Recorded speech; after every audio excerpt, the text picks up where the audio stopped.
The American Farm Bureau Convention took Tennessee members south this year to Atlanta.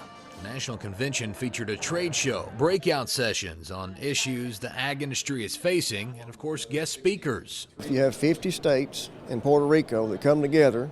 Each one of them come with their own individual policies from their states, and we meld them together here at the American level to give us the guidelines and guardrails, if you will, going forward into our coming year and for everyone. Forming policy on the national level is one of the most important parts of the AFBF convention. AFBF President Zippy Duvall says forming policy in today's climate is critical for the future of American agriculture. Every farmer ought to make time in their schedule to be part of Farm Bureau so that they can have their voice heard. They can holler out in the holler by themselves.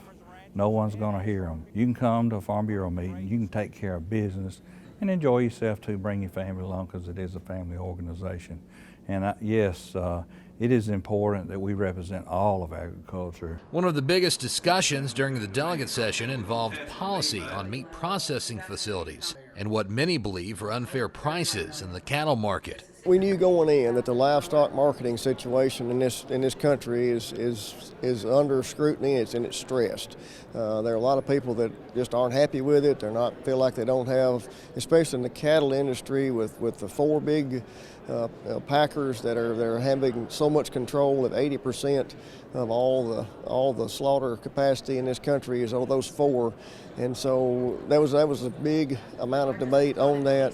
And it was very divided. I think we took some steps forward. I think we still got some work to do going forward through this year, and we'll probably revisit it some next year. Tennessee was represented well on the national stage in the various young farmer and ranchers competitions. Lee and Haley Bagwell represented the volunteer state in the Achievement Award competition. Josie Miller finished in the top 10 in the Excellence in Ag competition, and Emily Nave finished 4th overall in the discussion meet. It's just been an honor for me to be able to come down here and represent Tennessee. We're grateful for the opportunity and all the kind words that we've got, even though we didn't advance as far as we might have hoped to, but we're just grateful to be here. Being in the top 10 is, among all those folks, is a huge accomplishment that I'm proud of. I know I've inspired hundreds of others, students included, FFA members, 4-H members, to chase their dreams and do something like I'm doing. And I really take pride in that, in just them being so connected to me, but them encouraging me as well that's what's been keeping me going. This convention has been just so much fun, but it's also been motivational and inspiring. These opportunities this week is unlike any other conference I've been to, not only competing, but also getting to work with other delegates throughout the delegate process, as well as just exploring the city and getting to meet with other Farm Bureau members has been a great way to grow and learn across the country. And youth from Tennessee FFA and 4-H made the trip to Atlanta to learn more about AFBF and to make connections in the industry. It's been really great. Yesterday we got to do a leadership program for the 4-Hers and the FFA and Manners, and that was an awesome program. I'm glad Farm Bureau invited us to that. Our YF&R competitors joined some of our other members to serve as voting delegates and give Tennessee a voice in forming policy. To know you've got a voice in all of this, it's really gratifying and really something I'm proud of and happy to do. To be here and to see the different opinions, points of views on policy issues that we have, and to be able to work through those. Zippy Duvall said it the best.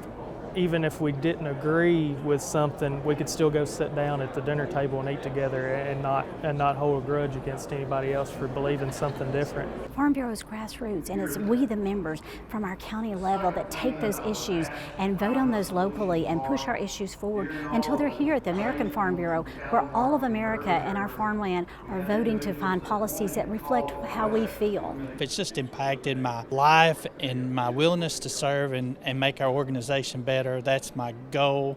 That's my whole focus in continuing to serve on our board and represent Tennessee here at the American Farm Bureau Convention. We've got to be unified. It seems like everywhere we look, there's division, and sometimes there's forced division or encouraged division. I don't like that. We're Americans. We're all farmers here. Let's work together. Let's set our policy.